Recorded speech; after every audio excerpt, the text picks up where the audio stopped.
He's under the rusted belly of a '78 pickup, wrestling with a seized bolt, the scent of grease and old coffee heavy in the air, when the flurry of taffeta and panic erupts at the open bay door of his garage.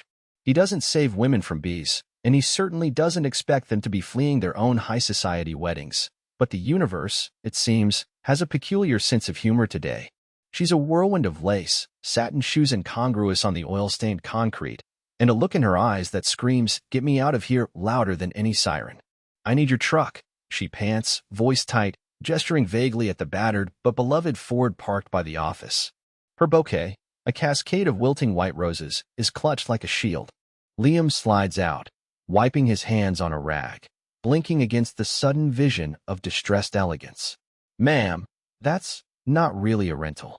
"Please," she says, and the word is a raw plea. "I'll pay you. Anything. I can't be here."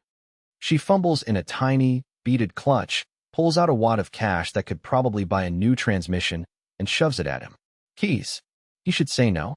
He runs a respectable, if perpetually dusty, mechanic shop. He doesn't facilitate whatever this is. But there are tear tracks cutting through her perfect makeup, a tremor in her hands, and a desperation that feels too real to ignore. He glances at his old Ford, then back at her. "It's just a truck." Before we dive in, let us know where you're watching from in the comments, and if you believe love should feel like freedom, hit that like button and subscribe. He had no idea who she really was, this runaway bride with more money in her purse than he made in a month.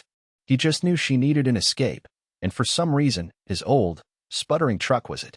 He plucks the keys from the hook by the door, their familiar jingle a stark contrast to her shimmering desperation. "It's temperamental," he warns, handing them over. "And the radio only gets one station, mostly static." "Perfect," she breathes, relief washing over her face so intensely it's almost painful to watch. She practically snatches the keys, her manicured fingers brushing his calloused ones. "Thank you. Oh God, thank you."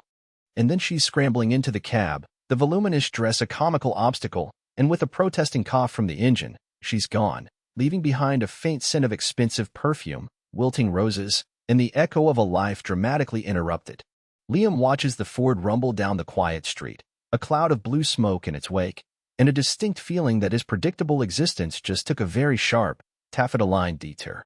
The following week settled back into its usual rhythm, or at least, Liam tried to coax it into doing so. He fixed carburetors, changed oil, listened to the grumbles and groans of engines that were, in many ways, less complicated than the woman who'd briefly commandeered his life and his truck. His garage, Liam's reliable repairs, was his sanctuary, a place of tangible problems and satisfying solutions. The scent of oil and metal was comforting, the clang of tools a familiar soundtrack. Rusty, his aging golden retriever whose main job was to occupy the sunniest patch of concrete, offered silent companionship, thumping his tail whenever Liam emerged from under a hood. He found himself thinking about her more than he'd admit, even to Rusty. The image of her, panicked and pristine, trying to stuff a wedding dress into the cab of his truck, was a stubborn one. He'd found a single, perfectly formed white rose petal on the floor mat the next day, a fragile reminder of the bizarre encounter. He wondered where she'd gone, if she was safe, if she'd ever even attempt to bring his truck back. The cash she'd given him sat in his desk drawer, untouched. It felt wrong to spend it, like blood money from a battle he hadn't understood. His town, Harmony Creek, wasn't the kind of place where runaway brides in couture gowns were a common sight. It was a small, unassuming dot on the map, where news traveled on the breeze from Miller's feed store to the town diner. Yet, miraculously, no one seemed to have seen her dramatic arrival or departure from his garage. His life remained blessedly private, his routines unbroken, except for the quiet hum of curiosity that now underscored his days. He'd even caught himself glancing at the society pages of the one dusty newspaper they sold at the diner, a habit so out of character it made him snort. Nothing. Then, on a Tuesday morning, exactly 7 days after the taffeta whirlwind, the official-looking envelope arrived. It wasn't a bill or junk mail. It was thick, cream-colored, with the embossed seal of Harmony Creek City Hall. Liam turned it over in his grease-stained hands, a knot tightening in his stomach. Rusty whined softly at his feet, sensing the shift in his mood. The summons, for that's what it clearly was, requested his presence at City Hall the following day at 10 a.m. regarding a civic matter. No further details. Liam's world was one of engines and axles, not civic matters and embossed seals. He was a man who kept his head down, paid his taxes, and avoided any entanglement with bureaucracy. The summons felt alien, ominous. He thought back to the woman, her desperate eyes. Had she gotten into some kind of trouble with his truck? An accident?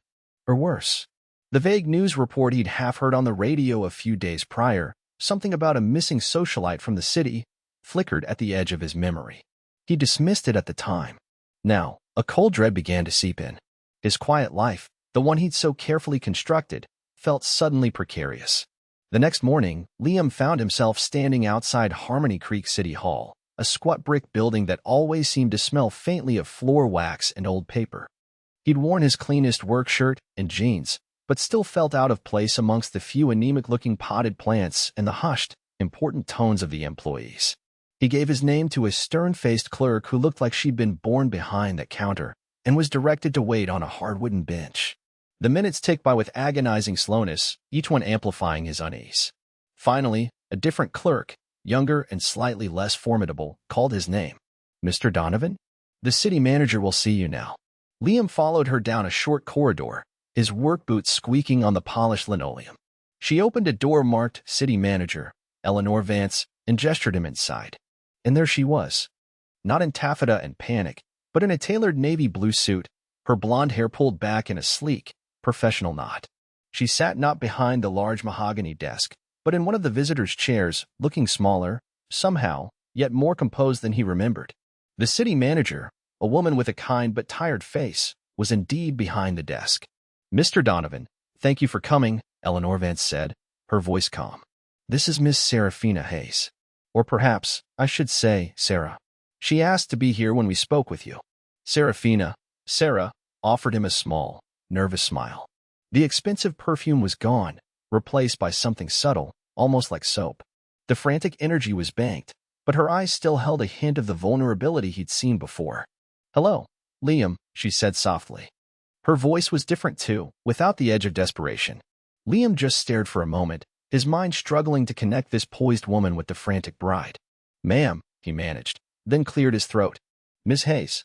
"The reason for the summons, Mr. Donovan," the city manager continued, steepling her fingers, "is regarding your vehicle. Miss Hayes borrowed it last week under somewhat unusual circumstances. She, parked it rather creatively near the city reservoir observation point, and it was ticketed.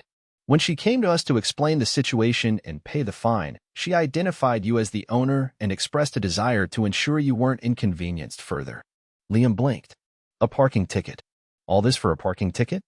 He looked at Serafina, who flushed slightly under his gaze. "I'm so sorry," Serafina said, her voice earnest. "I wasn't thinking clearly about parking regulations.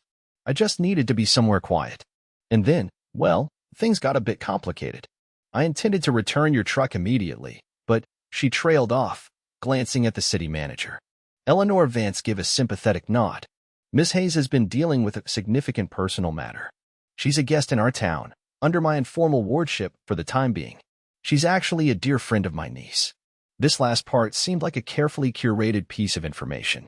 "The truck is perfectly fine, by the way. Parked in the city hall lot. Keys are at the front desk. So she wasn't just a random runaway. She had connections, however tenuous. And she hadn't just vanished." A wave of relief, so potent it almost buckled his knees, washed over Liam, followed immediately by a fresh wave of questions. "I paid the ticket, of course," Serafina added quickly. "And for a full tank of gas, and I'd still like to compensate you properly for the loan and for any trouble this cost." Liam finally found his voice. "No trouble? Just unexpected." He looked from her to the city manager. "So, that's it? A parking ticket?" "Essentially," Ms. Vance said, though her eyes suggested there was more to the story than municipal fines. "We just needed to verify ownership and ensure everything was above board. You're free to go, Mr. Donovan. And thank you for your understanding. And your civic-mindedness in lending your vehicle." There was a faint twinkle in her eye. As Liam stood to leave, feeling a strange mixture of anticlimax and lingering curiosity, Serafina stood too. "Liam, wait," she said. Could I buy you a coffee? Or lunch? To thank you properly. And apologize again for the drama." He looked at her, really looked at her. The perfect suit couldn't entirely hide the shadows under her eyes. or the way her fingers nervously pleated the fabric of her skirt. This wasn't the world he knew, but the woman standing before him, asking for coffee, felt surprisingly real. More real than the vision and lace had been. "Coffee sounds good," he found himself saying, surprising them both.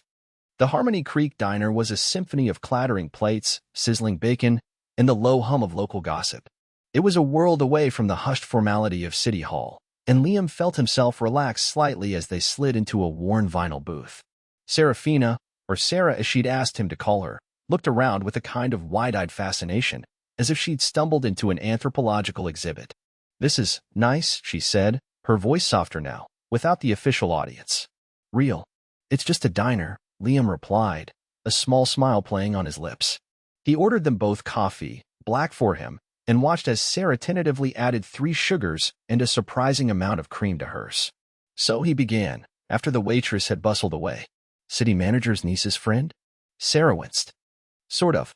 Eleanor, Mrs. Vance, her niece, Chloe, and I were roommates in college.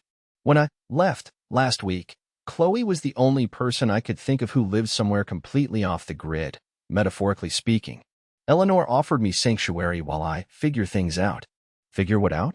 Liam asked gently, not wanting to pry, but the question hung in the air between them. She stirred her coffee, avoiding his gaze for a moment. "My life," she said finally, looking up. Her eyes, a startling shade of blue he hadn't quite registered in her panic, were filled with a weary honesty. "I was supposed to get married. To a man I didn't love. For reasons that had nothing to do with me, and everything to do with family legacy and business mergers." She said it flatly, like reciting a particularly dull legal clause. "I realized, standing at the back of the church, that I couldn't do it. So, I ran." Liam just nodded, absorbing this. It sounded like something out of a movie, but the genuine pain in her voice was undeniable. "That took guts." A humorless laugh escaped her. Or sheer terror. "I'm not sure which. I ended up at your garage because my driver, who was supposed to take me to a safe house arranged by my maid of honor, got a call from my father's security team. He panicked and basically abandoned me on a side street a few blocks away. Your garage was the first place I saw that looked open. And you had a truck." "My poor, unsuspecting truck," Liam said, a hint of his dry humor surfacing. Sarah actually smiled, a genuine, unguarded smile that transformed her face, making her look younger, less burdened. It was a chariot of freedom, even if it did smell faintly of old dog and, possibly, regret. "Hey, Rusty is a very clean old dog," Liam protested mildly, and her smile widened. They talked for over an hour. Or rather, Sarah talked, and Liam listened.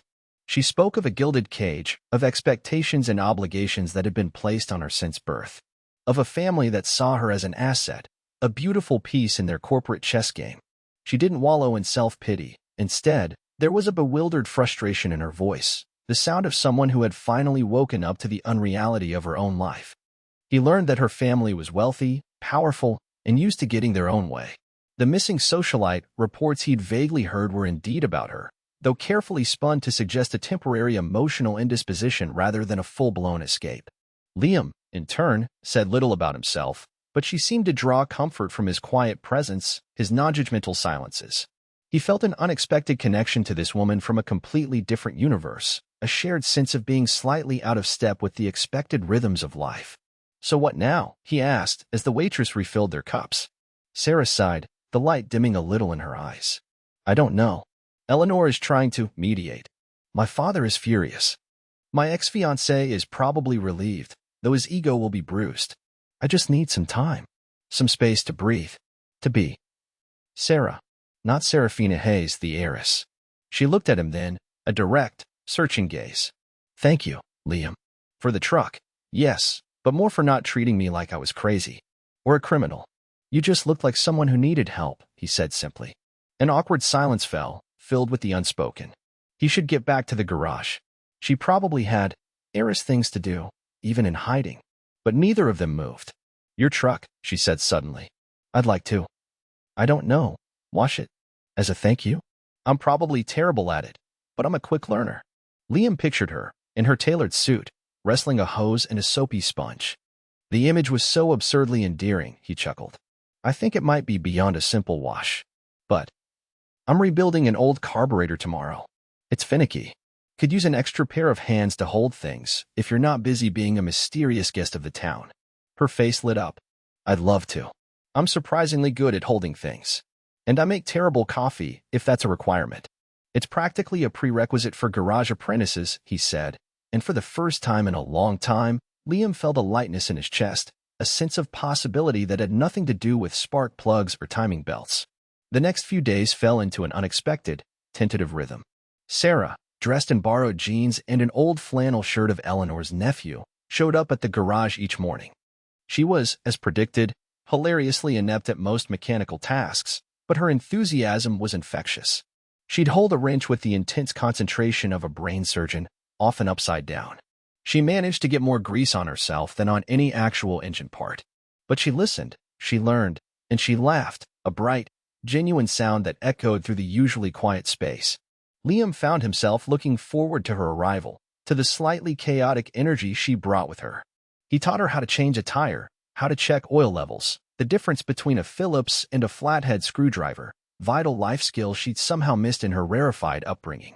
She, in turn, told him stories of her life, of debutante balls that felt like cattle auctions, of boardroom battles fought over dinner tables. He saw the intelligence beneath the polished exterior, the wit, and a deep well of kindness she tried to hide. They ate lunch together, sometimes at the diner, sometimes sandwiches. Liam's mom, who lived just out of town, would drop off, eyeing Sarah with a curious but not unkind gaze. Sarah, in turn, would regale Mrs. Donovan with polite, edited tales of city life, charming her completely. In the evenings, Sarah would return to Eleanor Vance's guest room, and Liam would find his garage feeling emptier, quieter than before. He learned small things. She loved thunderstorms, had a surprising knowledge of obscure constellations, and hummed slightly off-key when she was concentrating. He noticed the way her brow furrowed when he explained something complex, the quick, shy smile when she finally understood. He was careful, guarded by nature and past hurts, but he couldn't deny the growing warmth he felt towards her. It was more than just curiosity now. It was a genuine affection, a comfortable ease he hadn't experienced with anyone in years. One afternoon, while they were meticulously cleaning spark plugs, a task Sarah had actually mastered with surprising finesse, she looked up, a smudge of grease on her cheek. You know, she said thoughtfully, no one in my old life would believe this. Me, in a garage, happy. Are you happy? Liam asked, his voice softer than he intended. She met his gaze, her own surprisingly clear. Happier than I've been in a very long time. Scared, too. But hopeful. That fragile hope, however, was soon threatened. A sleek black car, the kind that screamed money and trouble, was seen cruising slowly through Harmony Creek. Then, a well-dressed, unsmiling man asked pointed questions about a blonde woman at the diner. Sarah saw him from the window of Eleanor's house and her blood ran cold. It was one of her father's security men. They were getting closer. The news sent a ripple of fear through their newfound peace. Sarah became jumpy, her laughter less frequent. The thought of being dragged back to her old life, to the gilded cage she'd escaped, was a palpable dread. They'll find me, Liam, she said one evening, her voice trembling as they sat on the worn bench outside his closed garage, Rusty's head in her lap. The setting sun cast long shadows, and the air was cooling. It's only a matter of time. My father doesn't give up. What do you want to do? He asked, watching her face. I don't want to go back, she whispered, stroking Rusty's ears. But I can't hide in Harmony Creek forever. It's not fair to you, or to Eleanor. I'm putting you all at risk. Liam was quiet for a moment. His life had been simple, uncomplicated. Sarah had blown through it like a beautiful, chaotic storm, and he knew, with a certainty that settled deep in his bones, that he didn't want the calm that would follow her departure. Maybe you don't have to hide, he said slowly. Maybe you face them, on your terms. The idea terrified her. But the thought of running again, of always looking over her shoulder, was equally bleak. The confrontation, when it came, wasn't as dramatic as a Hollywood movie, but it was fraught with an almost unbearable tension. 2 days later, alerted by Eleanor Vance, who'd received a courtesy call, Seraphina's father, Arthur Hayes, arrived in Harmony Creek. Not in the sleek black car, but in a helicopter that landed with an ostentatious roar in the high school football field, much to the town's collective astonishment. He was accompanied by a lawyer and the formerly intended groom, a handsome but bland man named Julian who looked profoundly uncomfortable. Eleanor, bless her pragmatic heart, had arranged for the meeting to take place at City Hall, in a conference room. Neutral territory, Sarah asked Liam to be there, not to fight her battles, but just to be there, a silent anchor in the storm she knew was coming. Arthur Hayes was an imposing figure, accustomed to command, his disapproval a palpable force field. Julian shifted awkwardly, avoiding eye contact. The lawyer looked bored. Serafina, her father began, his voice dangerously soft. This foolishness has gone on long enough. You've embarrassed the family, disrupted significant business arrangements, and caused your mother untold distress. You will come home now. It wasn't a request. Sarah stood, her hands clasped tightly in front of her. She looked small against the backdrop of the official-looking room, but her voice, when she spoke, was surprisingly steady. Liam, sitting quietly in a corner chair, felt a surge of pride. "Father," she said, "I am not an asset. I am not a pawn in your business deals. I am your daughter, and I will not marry Julian. I will not return to a life that makes me feel like I'm suffocating." Julian actually flinched at the directness of her refusal regarding him. Arthur's face hardened.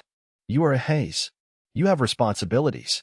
"My only responsibility is to live an authentic life," Sarah countered, her voice gaining strength. "And that life isn't in your world. It isn't about wealth I didn't earn or a status I don't want." Tears welled in her eyes, but she didn't let them fall. "I found something here, Father. Peace. A sense of self I never knew I was missing. Peace." Arthur scoffed, gesturing vaguely around the small-town conference room. "In this backwater? With him?" He finally acknowledged Liam with a dismissive glare. "What can he possibly offer you?" Before Sarah could answer, Liam spoke, his voice quiet but firm, drawing all eyes. "I can offer her respect, Father Hayes, and the freedom to be whoever she wants to be. Turns out, she's pretty good at cleaning spark plugs." A ghost of a smile touched Sarah's lips. The lawyer cleared his throat, sensing a loss of control. "Mr. Hayes, perhaps a more private discussion." But Sarah shook her head. "No, there's nothing left to discuss privately. My decision is made. I'm not going back. I choose this." She didn't look at Liam, but her meaning was clear. She chose freedom. She chose herself. She chose the possibility of a life that, while uncertain, was her own. Arthur Hayes stared at his daughter, a flicker of something unreadable in his eyes. Anger, disbelief, perhaps even a grudging respect. He was a man who understood power, and for the first time, he saw a power in Serafina he hadn't recognized, one he couldn't control. He stood abruptly. "You'll regret this, Serafina." He turned, motioning for Julian and the lawyer to follow. "You are no longer my concern." He walked out, a titan diminished, leaving behind a silence thick with broken ties and new beginnings. Julian paused at the door, looked back at Sarah with an expression that was surprisingly close to relief, and then followed his would-be father-in-law. The heavy oak door of the conference room clicked shut, and the silence that followed was profound. Sarah stood frozen for a moment, then slowly, her shoulders sagged, and a choked sob escaped her. Liam was by her side in an instant, his hand gently on her arm. She turned into him, burying her face in his chest, and finally let the tears come, not tears of defeat, but of release, of a terrible weight lifted. He just held her, his worn work shirt absorbing her grief and her relief, the scent of his garage, of oil and honest labor, a comforting anchor. Later, much later, after Eleanor had plied them with tea and quiet reassurance, Liam and Sarah walked out of City Hall into the late afternoon sun. The air felt cleaner, the sky brighter. Her hand found his, their fingers lacing together naturally, a silent acknowledgement of the path they had chosen, separately and now, perhaps, together. They walked back towards his garage, the familiar sounds of Harmony Creek a soothing backdrop. Rusty greeted them with joyful barks and a frantically wagging tail, sensing the shift, the resolution in the air. Inside the garage, the familiar scent of grease and metal felt like home. Sarah looked around, not at the tools or the engines, but at the space itself, the place where she'd started to find herself. Liam picked up a forgotten coffee mug from the workbench, one of hers, still with a faint lipstick stain. "Still think you make terrible coffee?" he asked, a gentle tease in his voice. She smiled, a genuine, tired smile that reached her eyes. "Probably. But I'm willing to keep practicing. If you're willing to keep drinking it." He met her gaze, his own warm and steady. The future was uncertain. Her family might still cause trouble. Her old life might cast long shadows. But in that moment, standing in the quiet sanctuary of his garage, with the woman who had turned his predictable world upside down and then, somehow, righted it, None of that mattered as much as the simple, profound truth of their connection. He leaned down and kissed her, a soft, tender kiss that tasted of hope and second chances, and the surprising sweetness of a love found in the most unexpected of places. The old, beat-up Ford sat silently in the corner, a forgotten chariot, its job now done. Their new normal began with small things. Sarah, officially just Sarah now, found a tiny cottage to rent on the edge of town, not far from Liam's. She started helping Eleanor Vance at City Hall with community outreach programs, her innate organizational skills and surprising empathy finding a new, more meaningful outlet. She still came by the garage most afternoons, not always to help with the engines, but often just to sit and talk while Liam worked, the comfortable silence between them as meaningful as their conversations. Her coffee-making skills improved marginally, much to Rusty's feigned relief. There was an ongoing healing, a quiet rebuilding of a life from the ground up, and Liam was content to be a part of that foundation, steady and sure. She was still learning what freedom felt like, and he was learning what it felt like to share his carefully guarded heart. And as the sun set over Harmony Creek, casting a golden glow over the crooked porch of his garage, the quiet promise of their shared future felt more real, more solid, than any perfectly tuned engine. Thanks for watching. If you believe in second chances and real love, give this story a like and subscribe for more.